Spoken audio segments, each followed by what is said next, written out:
Bonjour à tous, quelques légères baisses de taux en janvier et les enjeux de la recommandation du Haut Conseil de stabilité financière. Ce sont les informations que je vais vous partager dans cette première vidéo de l'année, le baromètre des taux de janvier 2022.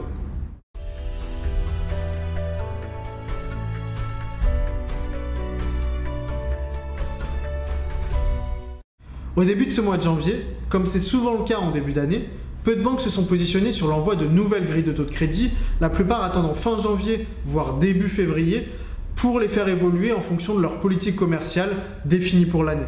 Pour autant, parmi les barèmes reçus à ce jour, la plupart sont orientés à la baisse de 0,05 à 0,15 points selon les banques. Des baisses qui concernent surtout des établissements qui avaient remonté leurs taux en fin d'année dernière. Les autres barèmes sont pour l'instant stables, les banques préférant appliquer des décotes de taux au cas par cas, en fonction des revenus des emprunteurs et de leur rapport personnel. Nous le verrons dans les mois à venir, mais les banques devraient conserver une stratégie de taux offensive dans un contexte de concurrence interbancaire toujours aussi forte. Et pour cause, elles ont des objectifs de production de crédit ambitieux, équivalents à 2021 qui est une année record, avec une production de crédit qui devrait atteindre 270 milliards d'euros contre 253 milliards en 2020.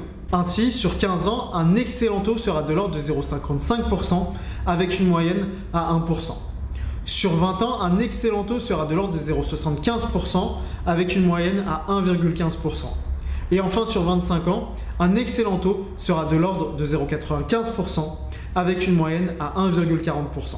Je vous l'annonçais en début de vidéo, mais l'un des enjeux pour les banques sera de respecter cette recommandation du Haut Conseil de stabilité financière qui, depuis le 1er janvier 2022, est devenue une norme juridiquement contraignante, ce qui devrait être un vrai frein pour l'accès au crédit, notamment pour les investisseurs. Les banques devront suivre de très près leurs indicateurs et la répartition de leur production de crédit afin de respecter la marge de flexibilité de 20% qui leur a été donnée sur cette recommandation. 20% de marge où ils seraient à même de dépasser les fameux 35% d'endettement, assurance comprise. Sachez que cette marge des 20% est réservée à 80% aux acquéreurs de résidence principale, ne laissant que 20% de ces 20% aux investisseurs, soit seulement 4% de la production totale des banques. Malheureusement, la part des investisseurs sur le marché est, en tout cas en 2021, plus élevée que ces 4%.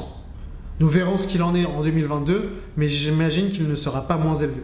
Sachez néanmoins que certaines banques, afin de rendre le calcul de l'endettement plus favorable aux investisseurs, prennent désormais les revenus fonciers à hauteur de 90% contre 70% auparavant. Vous l'aurez compris, il conviendra ici d'étudier l'ensemble des banques du marché et non pas de se limiter à une seule banque, car un financement peut passer dans une banque et être refusé dans une autre. Et ça tombe bien parce que nous travaillons avec l'ensemble des banques du marché.